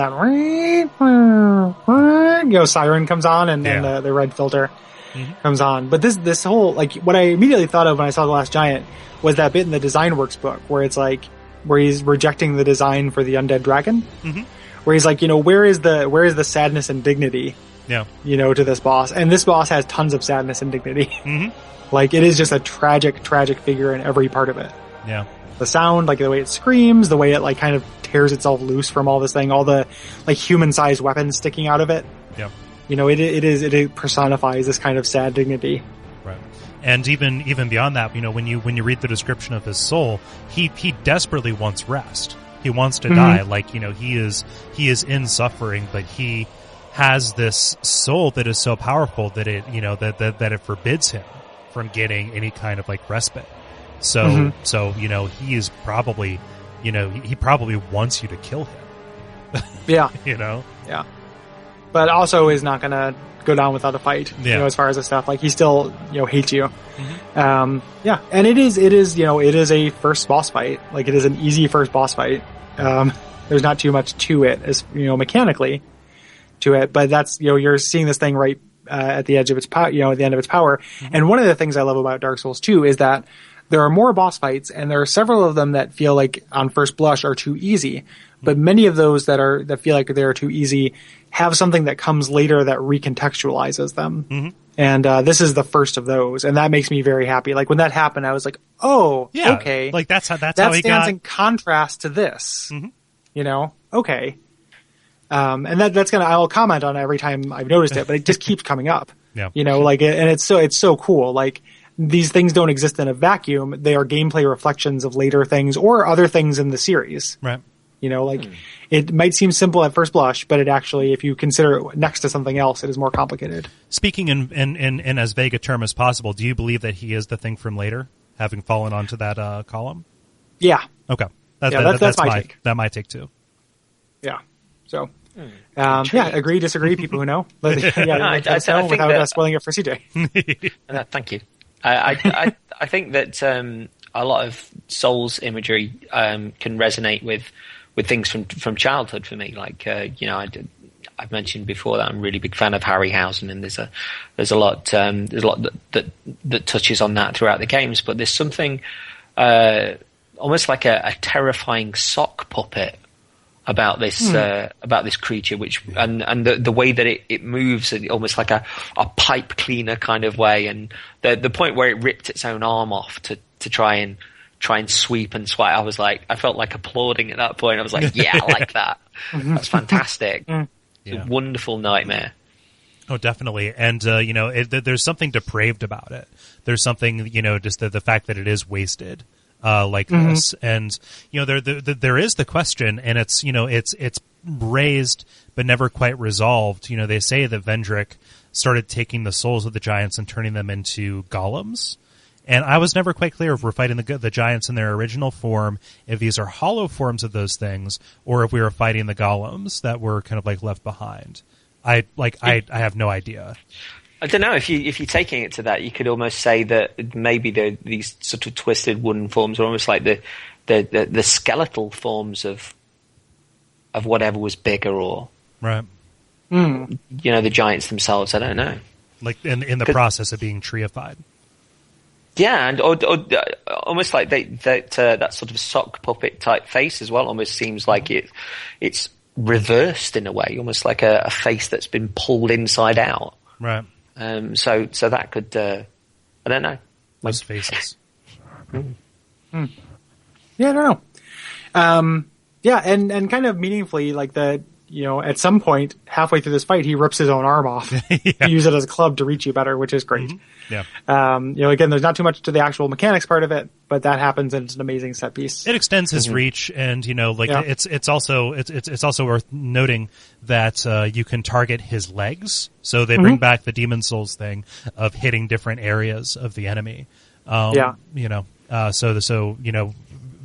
you are fighting him melee, you are, standing under him and trying to avoid his stomps. But when he rips his arm off, he gets the ability with his arm attacks to actually like swing under him.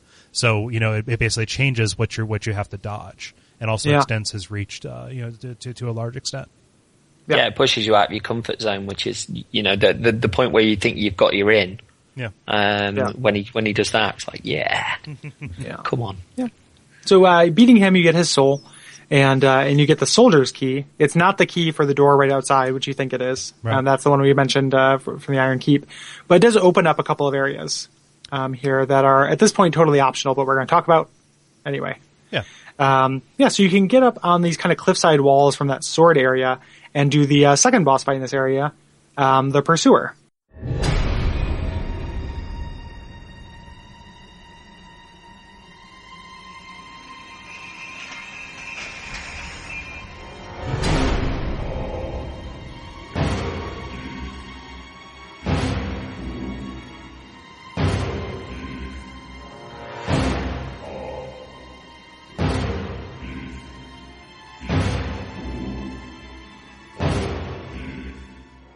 Which we talked about a little bit before, but here he is properly introduced. Yeah, and boy is he introduced on an eagle's wing, dropped down.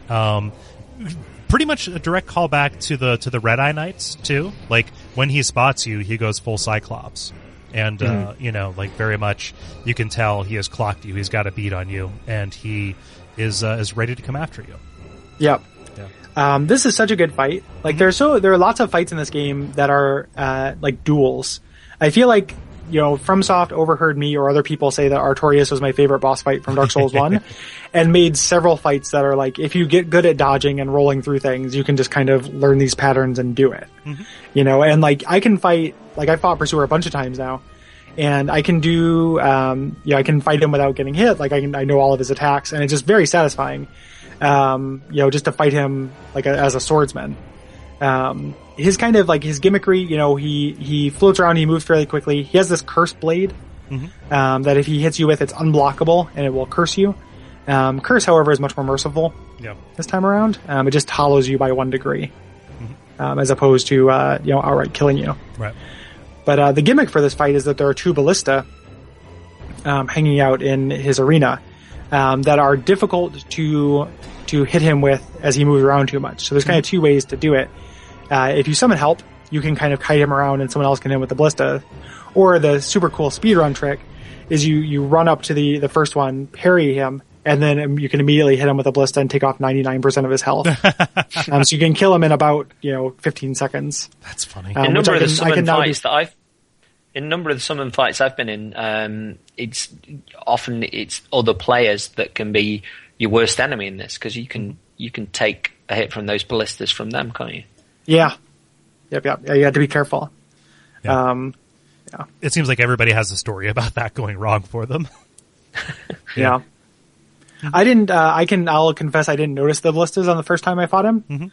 I just thought it was more destructible scenery, and not least of which because he can destroy them. Yeah. So if you're trying to use them as cover, he smashes them out of the way. Yeah. But it's pretty great. I mean, there's a lot of speculation about what his significance is. If you look at the description of his soul and then the items that you can derive from it, the supposition within the game is that he is seeking out people who are cursed in order to atone for his own sin. So the idea is every cursed person he kills takes 1 sin off of his record, right?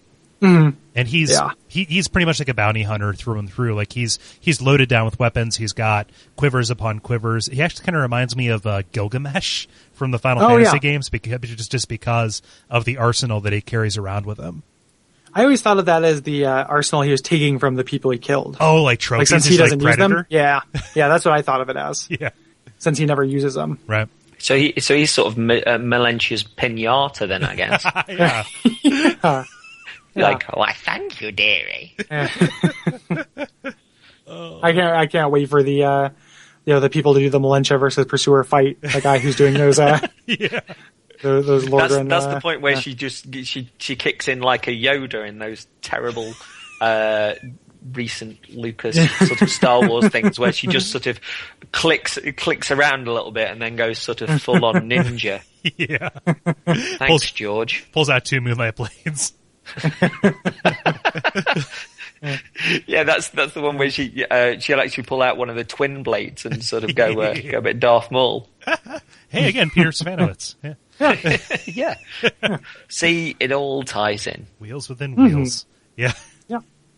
But killing the pursuer gets you access through this statue head here to a nest which you can hop into, and that actually takes you to the backside of an area that we're going to get to a little bit later, the Lost Bastille. Which I did next, like in its entirety. Really? Oh, wow. Before I found, because I did not know there was another way to go. That would be tough. So I only found that entrance yesterday when I was just sort of running back around sort of Forest of the Fallen Giants, just seeing if there was anything I hadn't clocked, and I was like, oh, look, it's one of those nests for the smooth and silk. Where am the eagles here? Where am I going? And I'm here? Why? Again, repeating the imagery of crows taking people to and from prisons for the undead. Yeah, like that to me, like seems like such a if it's an eagle, which is like okay, so it's not has no ties to Velka, it's an eagle. Like that is the only difference. Yep. Like he is punishing people for their sins. He has this nest thing that takes you to an undead jail. Like it is the only difference is a color palette. Like if that eagle was all black, no one would think that he had nothing to do with Velka. It is such a and the change happened late enough. Like there's evidence that the change happened late in development. Like it still screams Velka to me. I don't know. Like I'm not, I won't die on that hill, but it still seems very related to, maybe the ways that goddess, the way that the perspective has changed, on what is considered a sin, or what you are doing in this game. The fact that you are kind of being a patsy, like that is considered, what you're going to do is actually what they're trying to stop as opposed to encourage. Yeah, I don't know. There's more to it that I do not understand. You could also you could also be singled out for what happens later or earlier, depending on how you look at it. The fact that this battle takes place here is possibly significant. Yes. Yep. Exactly. Yeah. Yep. Exactly. So you assuming a bigger role makes you kind of a bigger target. Go ahead. Do you think with you saying that that the pursuer is atoning for his own sins, that perhaps the eagle represents the bird relating to that form of I don't know, how can I put this? Velka was, it always seemed like was seeking some sort of serendipitous sort of revenge in Dark Souls. That maybe the eagle is kind of the opposite bird to that, the one that's helping someone atone for their sins, or by taking of lives. Like a yin to the yang, if you will. The eagle of penitence. And there's also there's also the notion that crows are scavenging birds, and eagles are to a certain extent as well.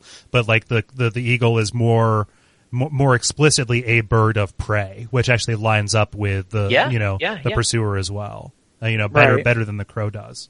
Devoid of the Velka connection. Right. Yeah. Even though he does scavenge the weapons from. True. So it's I suppose it's something on Facebook, and somebody on there was arguing about how I feel like this game has more red herrings than Dark Souls 1 does. And this is the kind of thing I mean, is like contradictory kind of lore stuff. Like it's harder to, I think, to find a unified, and it's possible that just both things are true in time is timey-wimey, but I don't like resorting to time is timey-wimey. Like, I think that we have to, and we did plenty of times in the first season, but I feel like it's the last refuge of a scoundrel. Like, well, it's just everything's goofy. Yep. Let's give up. Like, I try not to do that. Pursuer is really cool. And we'll talk about him more later as well. Yep. Because he pops up. Because there may or may not be more than one. Well, there definitely is more than one. Yeah. That's it. So you can go down here and you can find a really good, probably the first 100% block shield and a really good set of armor, the Drenglake armor, down after the pursuer, which was owned by Captain Drummond, who is kind of the knight captain of Vendrick's army. Yeah. The Drenglake armor kind of looks like the Channeler's helmet too, which is probably a completely false connection. I can see it though a little bit. I think it's one of my favorite armor sets in the whole of the Souls games. I just think it looks absolutely magnificent. Yeah. Yep. It looks really cool. And the pants, my boxer lady who I'm playing now, I'm just wearing the pants. And they look like tight leather pants. So her running around in a sports bra and tight leather pants, just punching everything to death. Like, I got a little bit of poise. I look real cool. It's not too heavy. Is there something you want to confess to us? She has big blue pigtails. I'm doing like sucker punch the game for some reason. Yeah, I got the Drangleic armor. So in the playthrough that I'm doing for this for the show, I got the old whip on my first. Sweet. Yeah. So, and because I started as a knight, I have this red armor. So, and so I pretty much am Simon Belmont. So I don't want to change out of the Falconer armor because I have a whip in this red armor, and it's perfect. And that whip is good. Oh, it's like fantastic. You upgrade that whip, it's a really powerful weapon. Yeah. Super cheap durability, but really powerful. The old whip is, yeah. Yeah. Oh, because the only whip I've got that whip, but I haven't used it. The only one I've seen is the one in Hunter's Cups, where one of those sort of guys jumps off a plinth and comes at you, and might as well just be tickling with you with a feather. Yeah, this is a different, very, very special whip, and it's also this isn't your daddy's whip. Oh no! Any kind of by now, operators are standing by. It's also just a wonderful piece of evidence how one drop, like one lucky drop, can change an entire playthrough. Because I was initially going to go strength, but it's like I guess I'm Dex now. Yeah. On one of my playthroughs in that first nest, I found the Channeler's Trident. It's the first time I've gotten that in either game, and I was like, do I want to do a whole playthrough based on this? And I was like, nah. But if I had the stats to use it, then I definitely would have, because it was super powerful. Yeah. The other optional area you can get with this just leads you to a closed door that says "Produce the symbol of the king." Mm-hmm. You need to be more kingly, and we'll talk about that much later. Yeah. So in like 9 months, or not quite that long, like 6 months. We'll talk about that. Yeah. Then I forgot to put this here as well, but going back to kind of the area by the ladder, you get into an area that has a bunch of old Iron Knights. There's the Soldier's Rest area, which seems to have no significance whatsoever. Yeah. It only does like a little bit. The giant corpse that's there is kind of interesting. Every time you're invaded in the game, you get an increased chance of it producing a seed of the Tree of Giants. Really? Yeah. And eventually you get one, the seed of the Tree of Giants, which you could take with you, as a starting gift if you want. Mechanically, is interesting because it turns, enemies to be aggressive towards an invader. Right. Which is, that's a cool mechanic. But lore-wise, it's really nice. Like, it has this whole, there's 2 items like that and the Fading Ember. I don't know if it's the Fading Ember. I feel like it's kind of, Soul. Yeah. Or not the Fading Soul, the Dim Ember or the Dull Ember. That just say the themes of the game outright. Yeah. And this is one of them, and it just kind of says something like, you're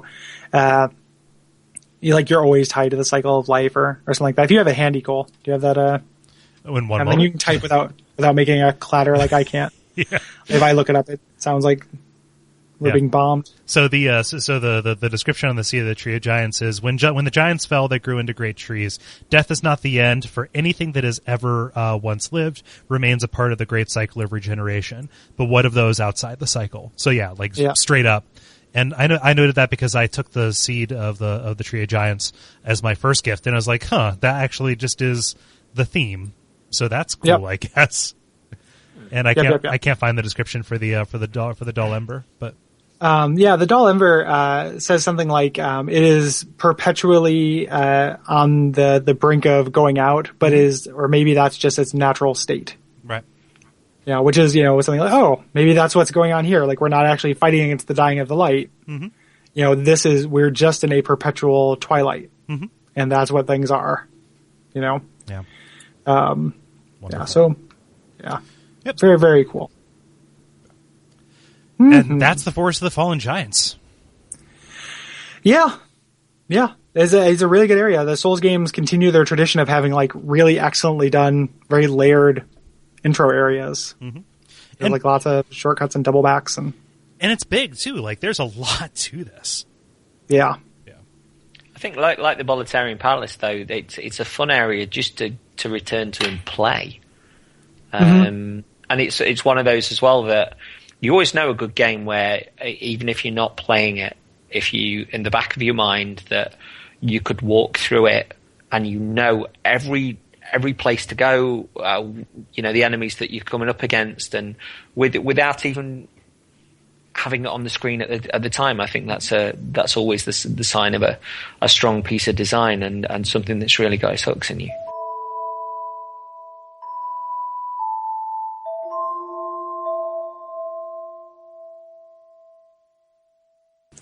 All right. Well, that's it for this episode. Next episode, we're going to be talking about Heide's Tower of Flame. And I'm very excited to say we're going to be joined by Lobos Jr. Mike is his real name. He is a streamer and Twitch personality who I am a huge fan of. And he is a pro click. If right now he is wrapping up his all bosses Dark Souls 2 run using the Handmaiden's Ladle. Yep. Which is the joke weapon you get spoony from, bard.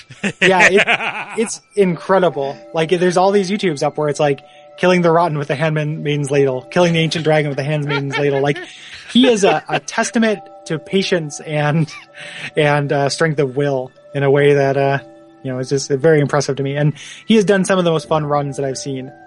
So just YouTube, subscribe to that guy on YouTube. Yeah. Check him out on Twitch. He just does a lot of really fun, super fun gimmick runs of Dark Souls 1.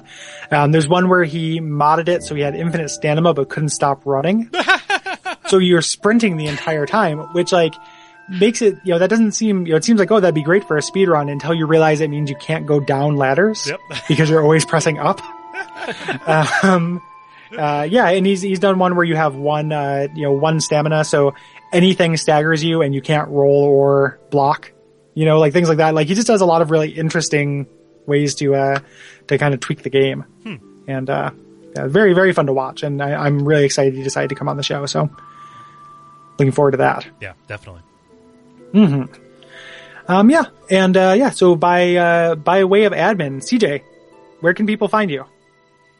People can find myself and my internet wife Paddy doing our Twin Humanities podcast at twinhumanitiespodcast.tumblr.com, or you can say hello on Twitter at CoffeeJesus.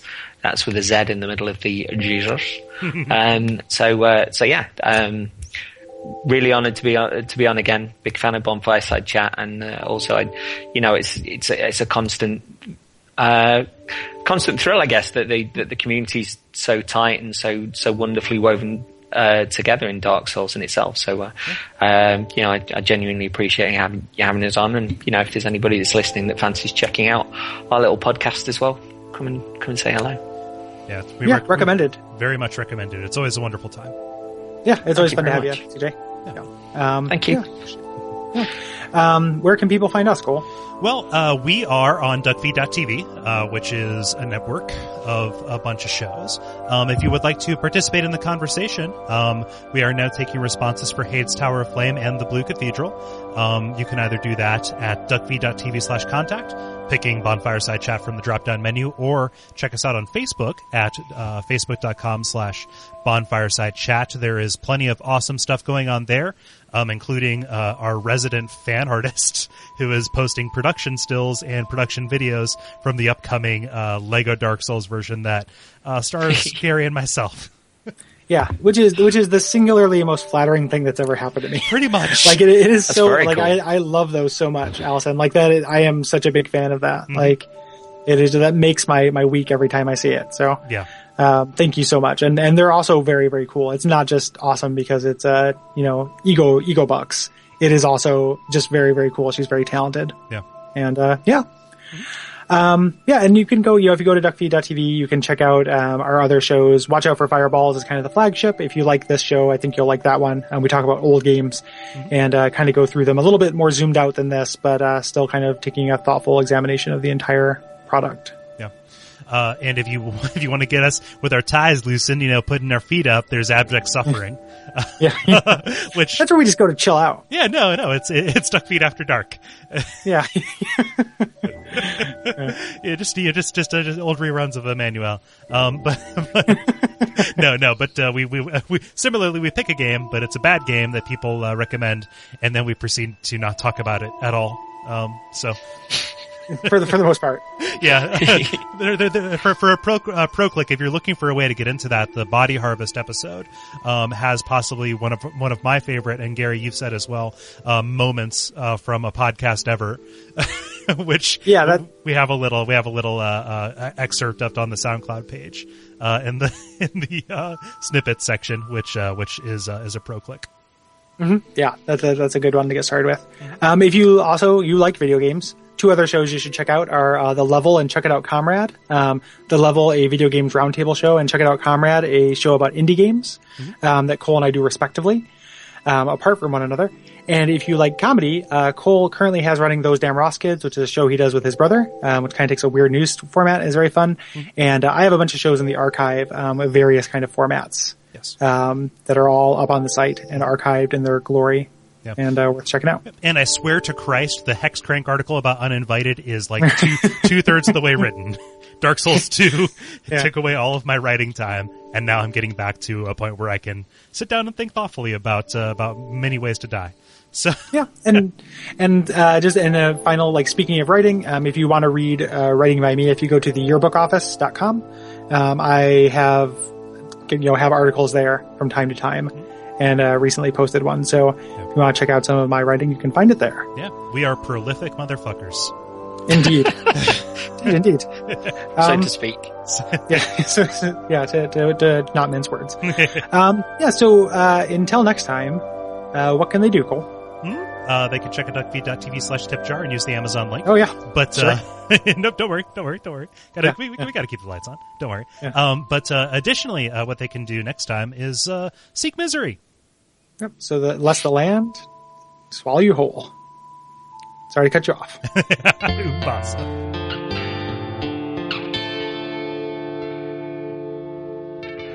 And we all pray that we will have far more soon